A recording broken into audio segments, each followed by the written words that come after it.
하늘에 계신 아버지, 저희 일주일간 이렇게 흩어서 세상에 묻혀 지내다가 이 예배 자리로 한 명 한 명 모아주시니 정말 감사드립니다.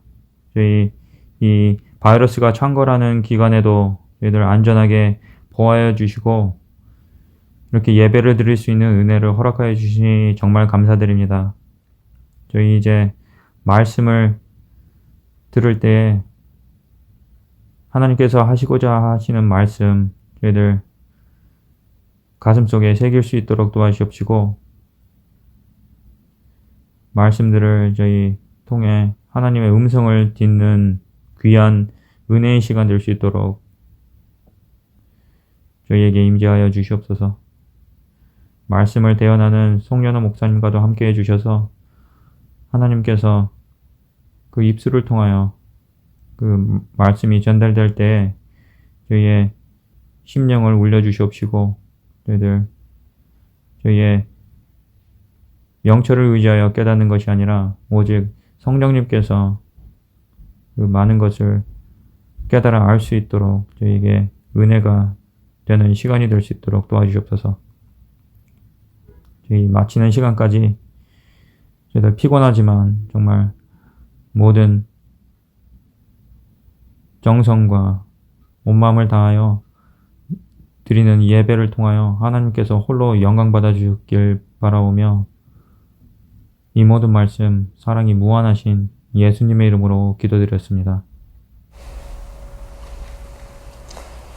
행복한 안식일이 찾아왔습니다. 저는 오늘 여러분과 함께 돌 위와 돌 아래의 차이에 대해서 한번 생각을 해보는 시간을 갖도록 하겠습니다. 우리 다시 먼저 하나님 말씀 보겠습니다. 자, 마태복음 21장 42절로 44절에 있는 말씀 보도록 하겠습니다.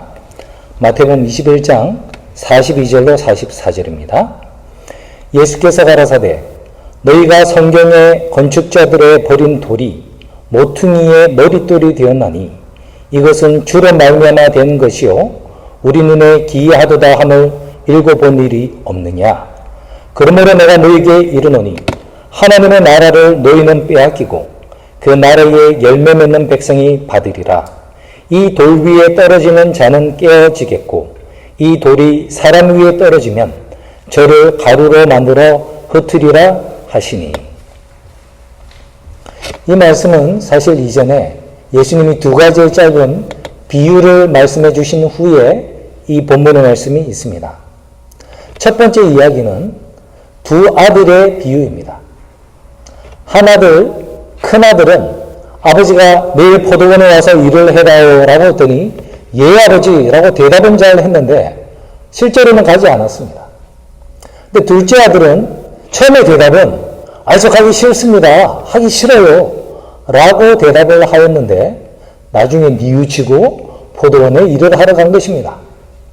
이야기를 한 후에 유대인들, 특별히 바리새인들이 듣는 앞에서 너희들 생각에는 누가 아버지의 뜻대로 했느냐 라고 질문을 합니다.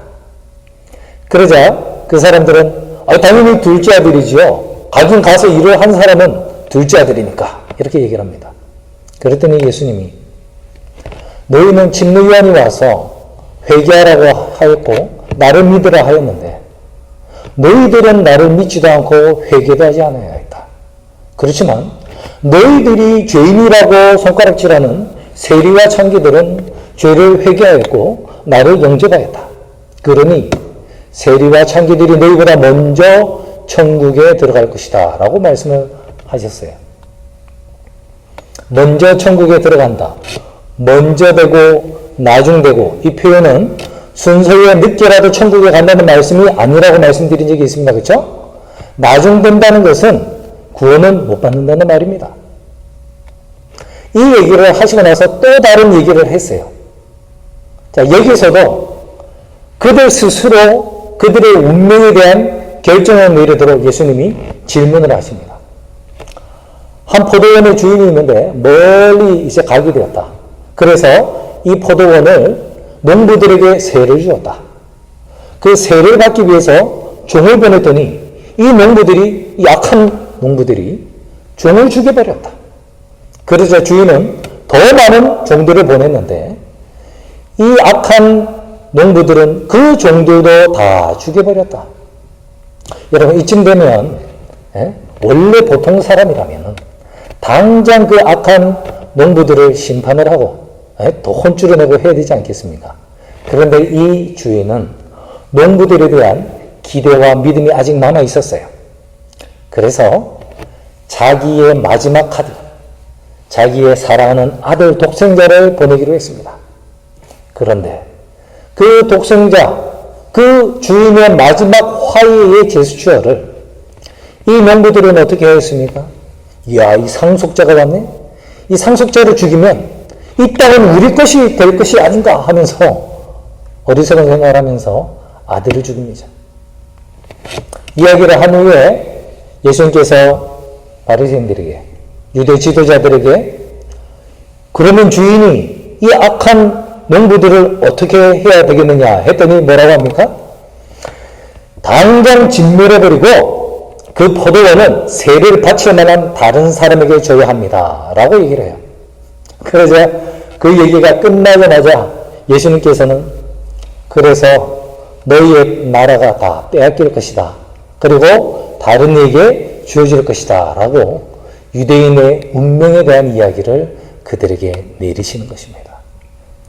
그 이야기를 한 후에 이 건축자의 버린 모퉁이 돌 이야기가 나오는 것입니다. 여러분, 이스라엘 백성들이 정말 아브라함의 자손으로 귀한 축복을 받고 하나님의 무궁한 인내의 사랑을 받았었습니다. 그런데 그들이 왜 버림을 받게 되었습니까? 여러 가지가 있지만 가장 중요한 것은 오늘 포도원 이야기에서 아들에 대한 반응 때문이었습니다. 그들은 마지막 화해의 평화의 제스처로 온 주인의 아들을 거절한 것이었습니다. 그것을 예수님은 익히 그들이 잘 알고 있는 표현을 써서 말씀하셨어요. 건축자의 버린 돌. 여러분, 이 이야기는 실제로 이제 이스라엘 역사에서 솔로몬 성전을 지을 때 있었던 이야기입니다. 채석장에서 모든 돌들은 그 커다란 돌들이 규격에 맞게 다 다듬어져서 운반되어져 왔습니다. 성전에서는 그냥 그것을 쌓기만 하였어요. 그래서 성전 안에서는 건축하는 동안에 이 망치질, 정을 깎아내는 그런 소리가 나지 않았습니다. 그런데 하루는 좀 특이한 돌이 왔습니다. 지금 공중에서 아무리 끼워 맞춰도 들어가는 데가 없는 이상한 사이즈의 돌이 온 거예요. 그러니까 어떡합니까? 어쩔 수 없이 버렸죠. 길에다 그냥 버렸습니다. 여러분, 지금은 8차선 이렇게 있지만, 여러분, 옛날에 그 예루살렘이 산골짜기에 산에 생겨진 그 마을인데, 길이 얼마나 좁았겠습니까? 산길이니까. 그런데다가 길 옆에 커다란 돌이 있으니, 그 길을 지나다니는 사람들에게는 뭐 하는 돌? 거치는 돌이 된 거예요. 그래서 사람들이 다 불평하였습니다. 그런데 얼마 후에 이제 성전이 많이 이제 건축이 되고 나서 가장 중요한 이제 모퉁이 머릿돌이 필요하게 됐어요. 근데 제가 성전에 구체적으로 이게 어디에 어떤 데 필요했는지는 저희가 건축자가 아니니까 모르겠지만, 이 모퉁이 돌이라는 것은 어떤 커다란 압력을 이제 한 군데 모여지는, 그곳에 모여지는 돌입니다. 다른 돌들을 놨더니 압력을 견디지 못하는 거예요. 이 돌을 놔봐도 금이 가고, 저 돌을 올려놔도 금이 나서 부러지는 거예요. 그러다가 이 사람들 눈에 몇 년 전에 자기들이 쓸모가 없다고 버려서 지나다니는 사람들에게 거치는 돌이 된 그 돌이 눈에 들어왔습니다. 야, 저거 한번 해볼까? 근데 놀랍게도 여러분, 그 돌이 사이즈도 정확하게 맞았고, 무엇보다도 이제 딱 놓았을 때 그 압력과 무게를 견디어서 금가지 아니하고 튼튼하게 그 자리에 박혀있는 모퉁이의 머릿돌이 된 것을 실제로 그들은 솔로몬 성전을 건축을 하면서 알게 되었고요. 훗날에 사람들은 그 돌이 바로 장차 오실 메시아를 상징한다고 생각하게 되었는데, 예수님이 지금 그 모퉁이 돌을 자기의 삶에 적용하고 있는 것입니다. 유대인들은 나를 건축자들의 버린 돌, 거치는 돌로서 버린 것이다. 반면에 유대인들이 죄인이라고 손가락질을 하던 세리와 창기들과 이방인들은 나를 메시아, 세상의 구주로 믿고 영접하고 순종하였기 때문에 그들은 유대인을 대신하여 새로운 세례를 바치는 농부로서 하나님의 백성이 되었다라는 것입니다. 근데 여러분, 베드로는 이 똑같은 이제 표현을 하면서 유대인들에게 거치는 돌이 되었다는 것을 보다 구체적으로 순종하지 아니하임으로 말미암아 그렇게 되었다라고 설명을 하고 있습니다. 즉, 그들은 순종하지 않았다는 것입니다. 하나님의 율법을 그 어떤 민족보다 사랑한다 하고 암송한다 그러고 이마에도 달고 소매에도 이렇게 놓고 다니는 그런 사람들이었어요. 그런데 어떻게 그들이 하나님의 말씀을 순종하지 아니함으로, 예수님의 말씀을 순종하지 아니함으로 예수님을 거치는 돌로서 여기게 되었을까요? 그 자세한 부분을 우리가 실물교훈에서 한번 찾아서 읽도록 하겠습니다. 실물교훈 293페이지에 있는 것을 제가 읽어드리겠습니다. 그들은 그리스도의 품성의 아름다움을 시기하였다. 그리스도께서 가르치시는 방법은 자기들의 방법보다 훨씬 우수했으므로 그들은 그분의 성공을 두려워하였다. 그분은 그들의 외식을 폭로하시고 그들의 행위의 결과를 보여주심으로써 그들을 충고하셨다. 이러한 일이 그들로 하여금 더욱 격분하게 하였다. 그들은 그들이 침묵시킬 수 없는 견책을 받을 때에 몹시 화가 났다. 그들은 그리스도께서 항상 주장하시는 높은 의의 표준을 미워하였다. 그들은 그리스도의 교훈이 결국에는 저희의 이기심을 폭로하는 것임을 알고 그를 죽이기로 결심하였다. 그들은 그분이 보여주는 진실함과 경건의 모범을 미워했고 그분이 하시는 모든 일에 나타나는 고상한 신앙의 표준을 미워했다. 그분의 온 생애는 그들의 이기심을 책망하는 하나의 견책이었다. 그리하여 마지막 시험, 곧 순종하면 영생을 얻고 불순종하면 영원한 사망을 당하게 될 시험이 저희에게 이르러 왔을 때에 저희는 이스라엘의 거룩한 자를 거절하였다. 여러분, 그들이 어떻게 예수님을 불순종하게 되는가? 예수님이 그들의 숨은 죄악을 드러내기 때문에, 그분의 품성이 너무나 아름다워서 자기들의 숨은 이기심과 속으로 짓는 못된 모든 동기와 숨은 사상이 다 밝혀지니까, 그걸 또 변명할 수 없으니까 화가 나서 예수님을 죽이기로 한 것이라는 것입니다. 예수님은 그들을 살려주러 왔는데, 그들은 예수님의 그 살려주겠다는 그 사인을 거절하는 거예요. 여러분, 이거 마치 환자가 의사가 와가지고 당신은 여기가 아프고 또 그래서 여기도 아프게 될 것이니 이렇게 해야 됩니다. 더 이상 술, 담배, 고기 드시면 안 됩니다. 뭐 이렇게 의사가 얘기를 하는 것을 미워하고 싫어하고 그 의사를 죽이려고 하는 말도 안 되는 환자의 이야기가 유대인들에게 일어난 것입니다. 당신은 나에게 고치는 돌이다. 쓸데없는 돌이야. 여러분, 이 비슷한 사상을 함께 공유하는 사람이 있습니다. 이 사람들은 무신론자들이에요. 제가 어떻게 하다가 무신론자들 사이트를 알아가지고 가끔씩 들어가고 또 유튜브에서 특별히 진화론자들이 뭐라고 주장하는지 이렇게 듣습니다. 물론 듣다 보면 저도 답답해져가지고 깊이 있게 듣지는 못해요. 그런데 그분들이 겉으로는 이제 과학의 발달의 이야기를 하면서 그래서 하나님을 믿고 성경을 믿는 사람들이 무지몽매하다 이렇게 이제 얘기를 하고, 또 논리적으로도 성경에 여러분 우리가 보면 우리도 좀 왜 이랬을까라고 하는 게 많잖아요. 그죠? 그런 이제 논리적으로 설명이 될 수 없는 것들을 가지고 이래서 성경은 믿을 수가 없는 것이고, 그 다음에 인간 중심으로 모든 걸 바라보면서 사람 중심으로 이제 판단을 합니다. 자, 이게 이제 겉으로 드러나는 껍데기인데, 좀 더 깊이 들어가 보니까요, 그들이 왜 하나님을 그렇게 싫어하는지, 왜 성경을 그렇게 싫어하는지 조금 이해가 가는 부분이 있습니다. 그 사람들이 가장 싫어하는 게 뭐냐면 예수천당 불신 지옥이라는 말이에요. 그들은 심판을 받아서 지옥에 간다는 것을 너무너무 싫어하고 인정하지 않습니다. 물론 여러분, 우리는 영원히 죽지 않는 혼이 뭐 그렇게 고통당하는 그런 이제 불교와 모든 세상 종교에서 짬뽕으로 말하는 그런 지옥을 믿지 않습니다. 그렇죠?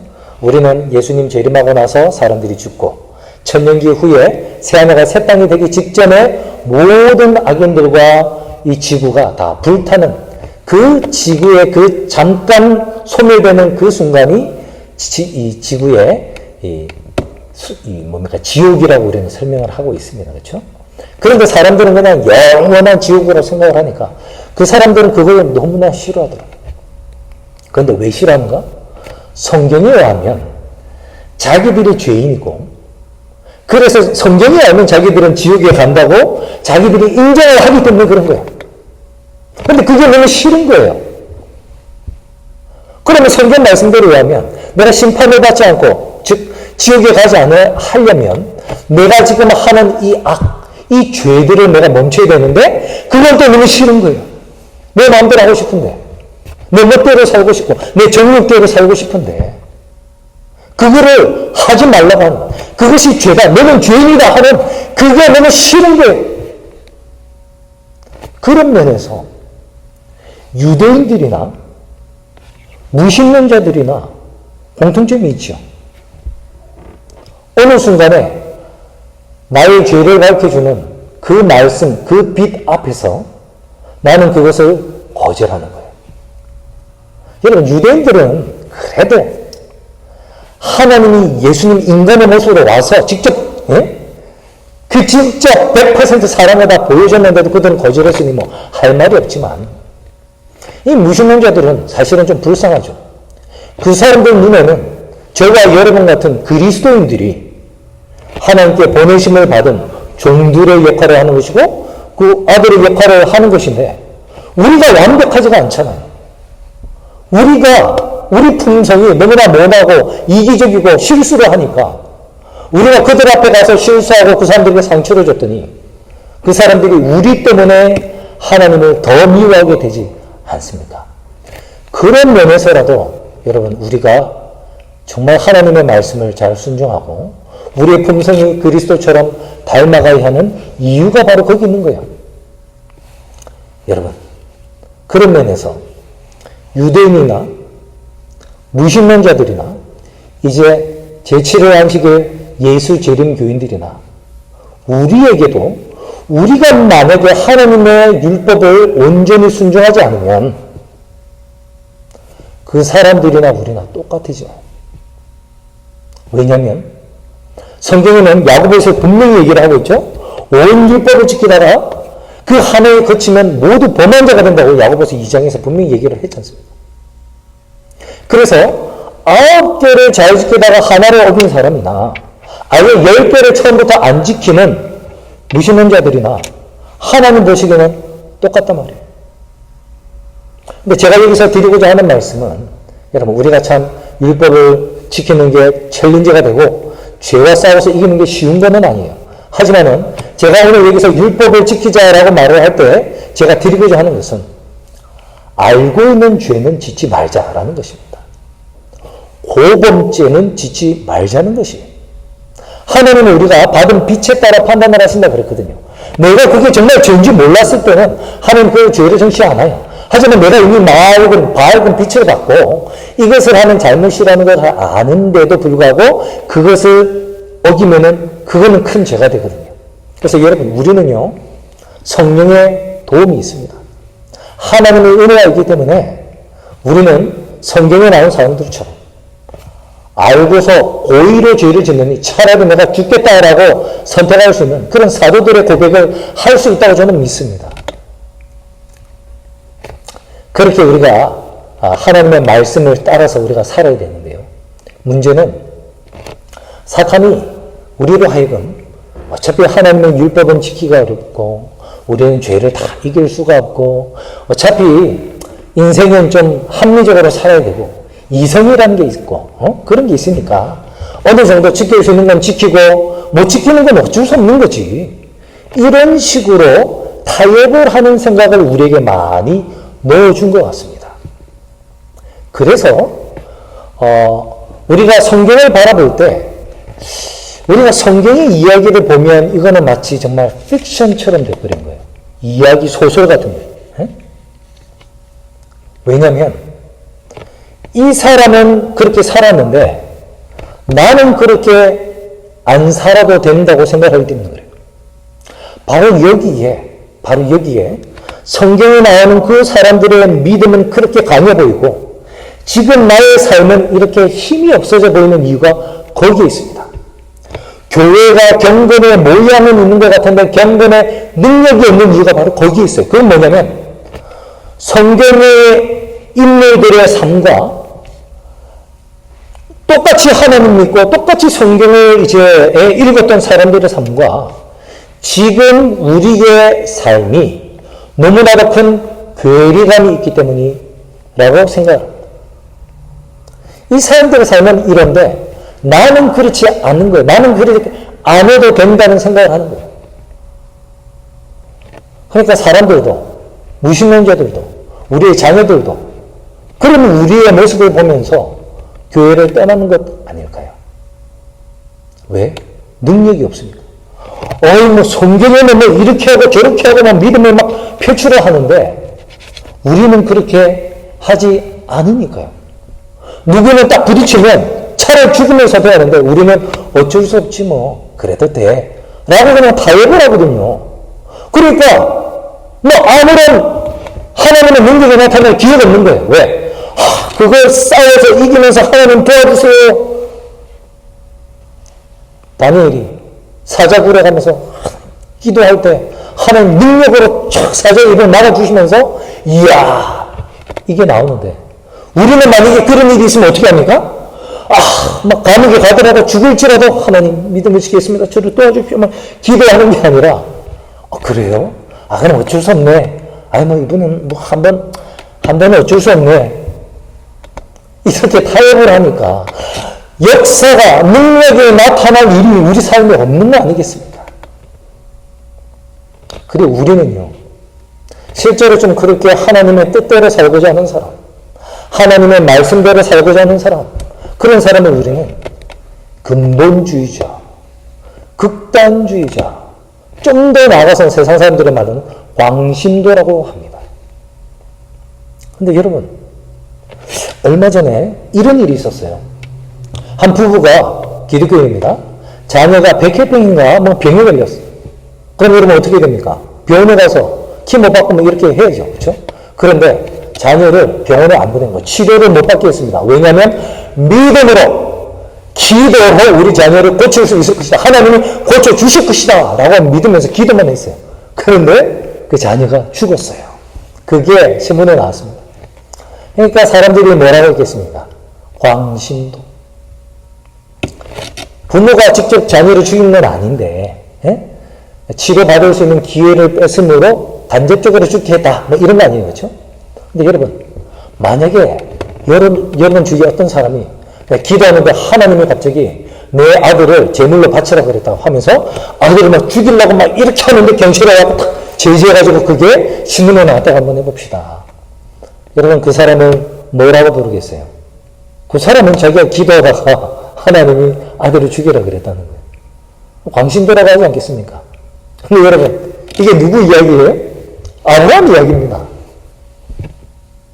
아브라함은 지금 우리 수준에서는 광신도 짓을 한 거예요. 하나님이 죽이려 했다고? 진짜 죽이려고 하는 거.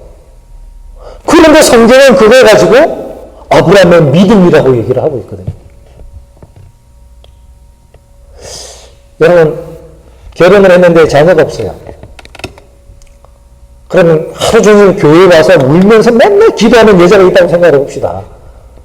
아휴, 쟤 또 왔어. 오늘도 또 왔대. 애 달라고. 애 낳게 해달라고. 아니, 산부인과 의사를 찾아가야지 왜 교회가 난리야? 여러분, 그러지 않겠습니까? 근데 한나가 그렇게 했어요. 근데 애가 생겼대요.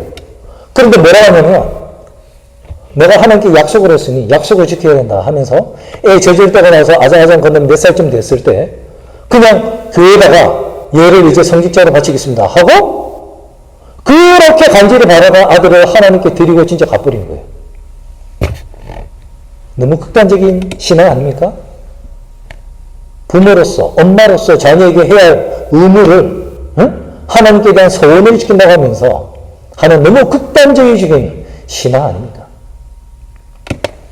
여러분, 거의 전 재산, 재산의 절반이지만 4배씩 갚아주는 것까지 합치면 거의 전 재산을 팔았을, 그래서 가난한 사람들에게 나눠줬을 사개오나, 자기 재산을 다 팔아서 사도들 발 앞에 놓으면서 집에서 쫓겨난 없는 사람들과 유무상통을 한 초대교회 교인들이나 사도 바나바나, 이 사람들이 지금 만약에 누가 우리 주위에서 교회 다니면서 갑자기 전 재산을 팔아서 교회에 헌신했다 하는 사람들은 대부분 누구밖에 없어요?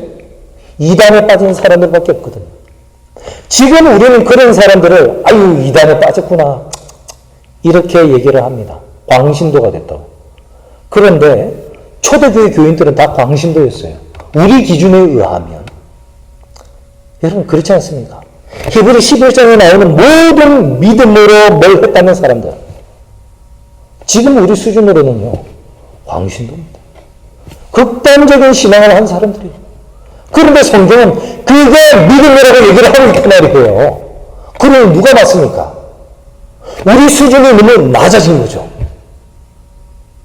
우리는 지금 우리가 이 극단 아닌가라고 할 정도로 우리의 표준을 더 높여야 할 시대에 우리가 살고 있습니다. 성경 이야기뿐만이 아닙니다. 지난 2000년간의 이 기독교의 역사를 보십시오. 313년 밀라노 칙령이 일어나서 종교 자유가 주어지기 전까지 로마 시대에서 하나님을 섬겼던 그리스도인들이 얼마나 큰 핍박을 받으면서도 믿음을 지켰습니까? 원형 경기장에서 정말 사자의 밥이 될지라도 믿음을 지켰습니다. 그것을 피해서 지하 묘지로 숨어 들어가서 햇빛 한 번 못 보고 자라난 아이들을 자기 손으로 일찍 묻으면서도 초대 교인들은 신앙을 지켰습니다. 너무 극단적인 거 아닙니까?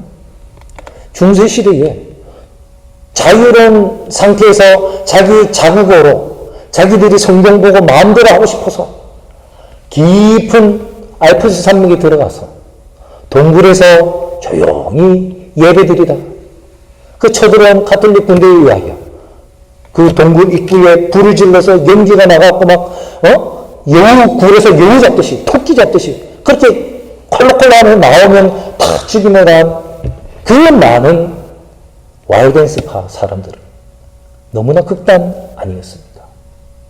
그런데 성경은 그런 사람들의 신앙을 진짜 믿음이라고 부르고 있다는 것입니다. 그래서 여러분, 저나 여러분이나 지금 우리가 극단이라고 하는 그런 신앙을 좀 회복해야 될 때가 오지 않았나 이런 생각을 해봅니다. 그 누구보다도 예수님의 삶이 극단 그 자체 아니었습니까? 얼마나 품성이 착했는지 가족들도 아마 그 어머니 빼놓고는 다 싫어했어요. 쟤는 너무 착해. 너무 착하다는 이유로 형제들이 다 싫어했습니다. 너무너무 가난한 가정에 태어나서 자기도 배가 고픈데 자기보다 더 가난한 사람이 있으면 자기가 먹을 빵을 그 가난한 사람들에게 나눠주고 자기는 굶었대요. 너무 극단적인 삶 아닙니까? 나도 먹어야지 살지. 이분은 성년이 됐는데 옛날엔 돌로 이렇게 쌓으면 그냥 집 하나 되는 거잖아요. 자기 머리 위에 봇 하나 만들지 않았습니다. 장가도 안 갔고 그저 가난한 사람들, 아픈 사람들 고쳐주고 사람들 돕는 일에 온 생애를 다 살다가 또 그 많은 기적을 일으킬 수 있는 능력이 있는데 정작 자기 자신을 위해서는 단 하나의 기적도 베풀지 아니하고 그 위대하고 강력한 힘을 가지신 분이 무고히 이 살인죄가 아니죠. 아무튼 죽을 형벌을 받아서 십자가에 죽기로 했는데도 변명 하나 하지 아니하시고 기꺼이 죽임을 당하셨습니다. 이 얼마나 극단적인 삶입니까? 예수님이 그러한 극단적인 삶을 사시고 우리에게도 이렇게 얘기하고 계십니다. 자, 아까 44절 우리 한번 보겠습니다. 이 돌 위에 떨어지는 자는 깨어지겠고 이 돌이 사람 위에 떨어지면 저를 가루로 만들어 흩으리라 하시니. 여러분 여기 말씀을 보시면 돌 위에와 돌 아래가 있어요. 둘 다 보면 돌에 떨어져서 깨어지는 것도 좋지 않고 그 다음에 돌 아래 깔리는 것도 안 좋아 보이는 건데 근데 이 둘은 큰 차이가 있습니다. 먼저 돌 위에 떨어진다. 너희가 이 돌 위에 떨어져서 깨어져라는 이 예수님의 말씀은 자기의 경험을 통하여 우리에게 말씀하신 거예요. 요한복음 12장 24절에 내가 진실로 진실로 너희에게 이르노니 한 알의 밀이 땅에 떨어져 죽지 아니하면 한 알 그대로 있고 죽으면 많은 열매를 맺느니라 라고 말씀을 하시면서 떨어져서 깨진다는 말씀은 예수님처럼 전적으로 내 원대로 사는 것이 아니라 내 생각대로 사는 것이 아니라 내 계획대로 사는 것이 아니라 내가 이곳에 온 것은 내 뜻대로 사는 것이 아니라 아버지의 뜻을 행하려 함이라는 예수님의 그 전적인 자기 부정과 하나님께 대한 전적인 순종의 삶을 의미하는 것입니다. 내가 그렇게 살았으니 너희도 자기 자신을 십자가에 못 박고 자기의 십자가를 지고 자기를 부인하고 나를 쫓으라고 표현을 하는 것입니다. 그렇게 사도 바울은 자기 자신을 날마다 십자가에 못 박는다고 얘기를 한 것입니다. 여러분 그것이 바로 저와 여러분이 해야 하는 것입니다. 나를 죽이고 오로지 성령의 인도를 받아서 알고서는 죄를 짓지 아니하고 우리가 고의적으로 죄를 짓지 아니하면서 하나님의 율법을 우리가 지킬 수 있는 한도 내에서 다 지킬 때에만이 그것이 진정으로 사는 방법이라는 것입니다. 여러분 제가 학교 다닐 때 많이 사용하던 예화가 있어요. 여러분도 들으시면 기억이 날 것입니다. 한 사람이 등산을 하게 되었습니다. 좀 가파른 절벽을 이렇게 깎아지르는 길을 따라서 등산을 하는데 잘못하다가 발을 헛디딘 거예요.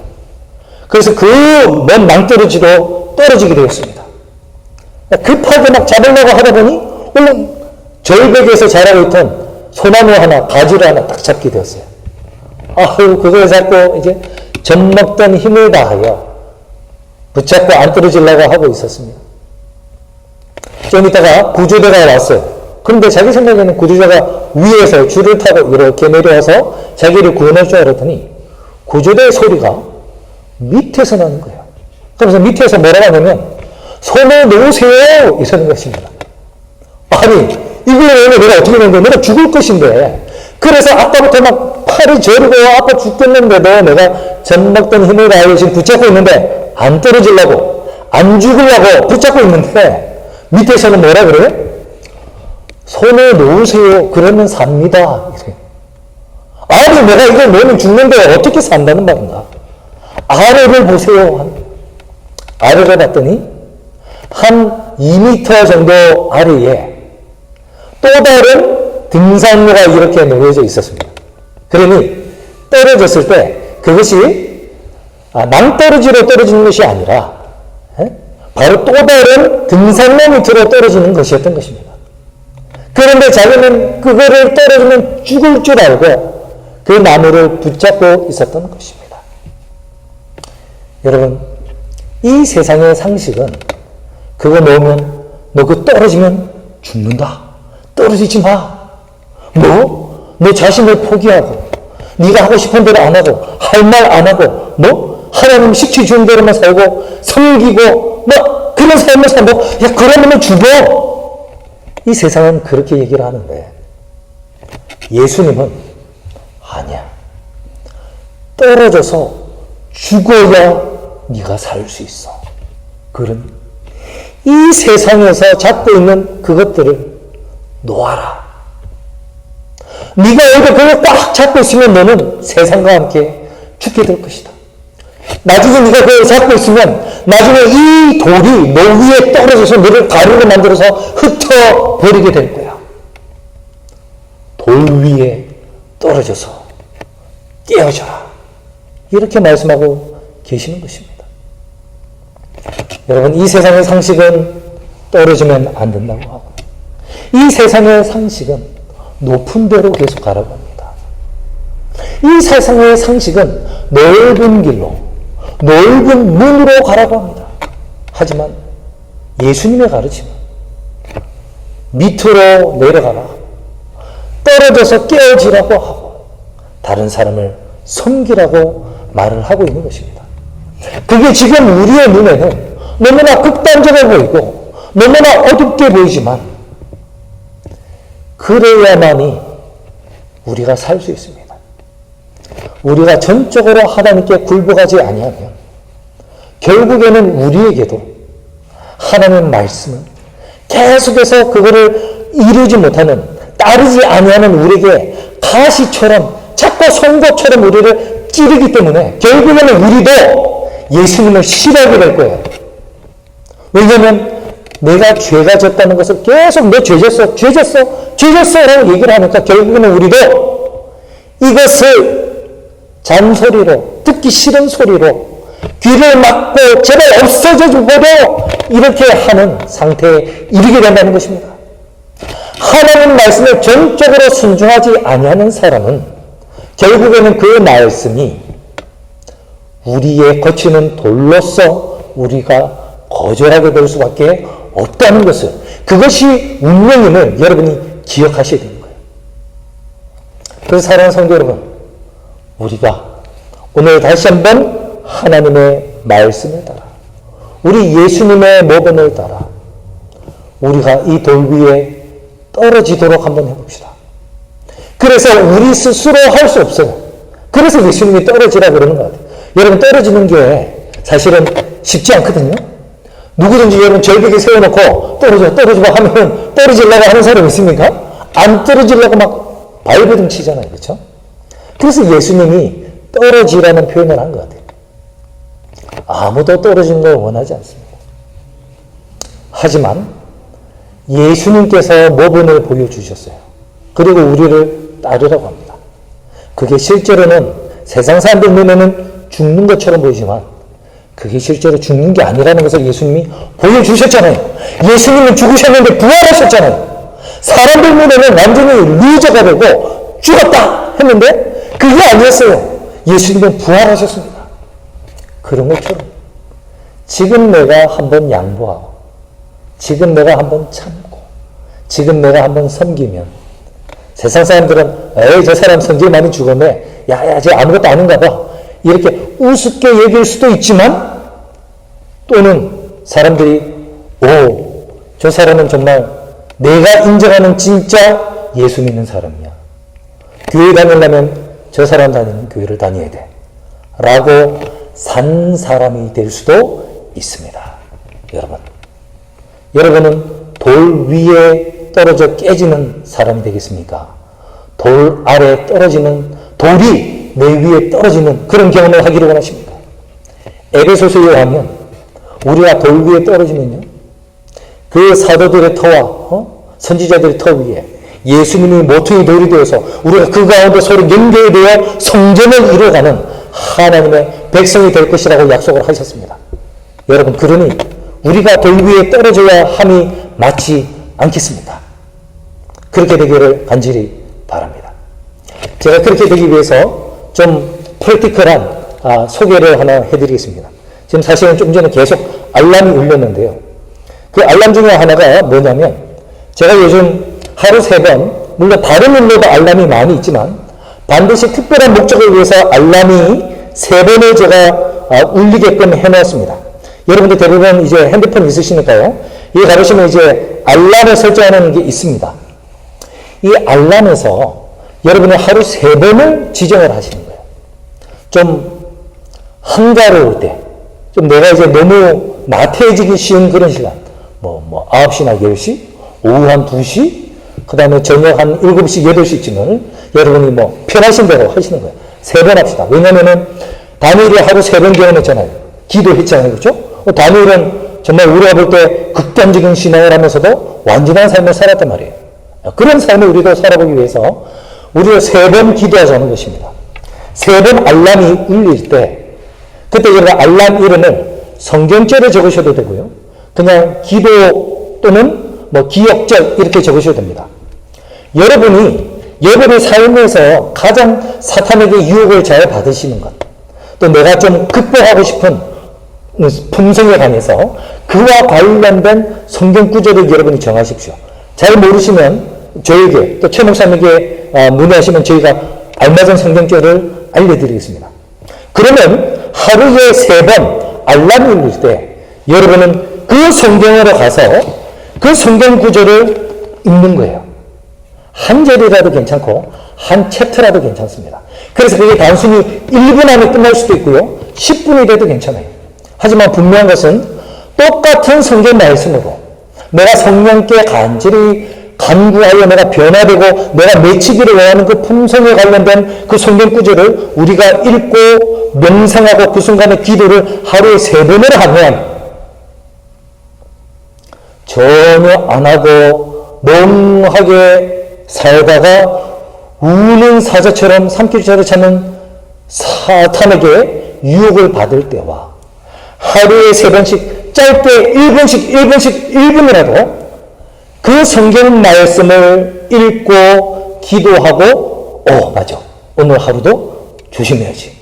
남은 또 5시간 조심해야지. 그 다음 알람 울릴 시간까지 또 조심해야지. 내일 눈 뜰 때까지 또 조심해야지. 이렇게 긴장하면서 기도하면서 살아가는 사람과는 전혀 다른 결과가 올 것임을 저는 믿습니다. 그렇게 그 성경 구절 하나를 석 달을 똑같이 하시는 거예요. 사람의 이 습관이 한 100일이 지나면 습관이 든다고 하지 않습니까? 그러니까 말씀도 한 100일 동안, 석 달 동안 듣는 거예요. 그런 다음에 또 다른 성경 구절로 옮겨가는 것입니다. 여러분, 우리가 그렇게 하루 3번을 말씀을 계속 묵상하고 비록 짧은 시간이지만 운전하고 가더라도 이 시간 그때 마음속으로 눈을 뜨고서도 그 말씀을 떠올리면서 기도하시는 삶을 사신다는 거예요. 깨어지는 경험이 무엇인지, 말씀에 깨어지는 경험이 무엇인지 우리가 누릴 수 있다고 저는 확신하는 겁니다. 그러면은 결국에는 우리가 정말 말씀에 굴복하여 고의로 알고서 죄를 짓느니 차라리 내 생명을 희생하겠다는 사도들의 고백을 저와 여러분도 하게 되는 날이 올 줄로 믿습니다. 여러분, 우리가 그렇게 노력합시다. 그 정도 떨어지는 경험은 우리가 할 수 있지 않습니까? 그렇게 떨어지고 깨어지면서 우리 예수님이 원하시는 모양으로 잘 다듬어져서 하나님이 이 땅에 건립하고 계시는 하나님의 나라에 작은 성전에 예수님 모퉁이 옆에 있는 벽돌 하나 되기를 소망합니다. 그래서 주님 오실 때 우리 주님께 나의 변화된 품성의 열매를 드리고 또 나의 그 변화된 모습으로 전도하여 정말 구원받게 된 그 영혼들의 열매를 주님께 드리는 정말 축복받는 유대인들을 대신해서 부르심을 받은 새로운 농부들이 되시는 저와 여러분, 우리 모든 근련될 성도님들이 되시기를 간절히 축원하면서 오늘 말씀을 마칩니다. 감사합니다.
끝마치는 기도하겠습니다.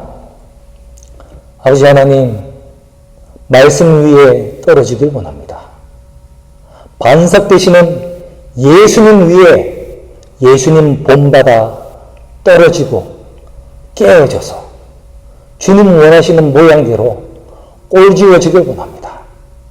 주님, 우리가 하루 3번씩 하나님의 말씀을 명상하면서 그 말씀에 따라 우리의 품성이 변화되고 주님 닮은 사람 되기를 원하니 주님 성령 보내주시고 우리의 연약한 의지력을 강화시켜 주셔서 우리가 반드시 이 나쁜 습성, 이 나쁜 품성을 극복하여 나를 사랑하는 자는 나의 계명을 지킬 것이라는 주님의 약속이 우리 삶에 이루어지는 역사가 일어나기를 원하니 주님 우리를 도와주시옵소서.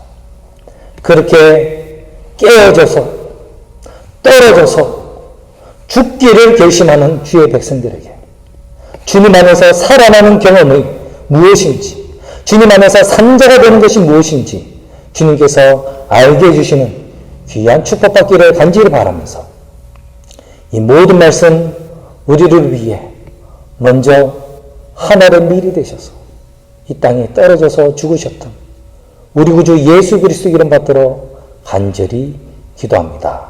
아멘.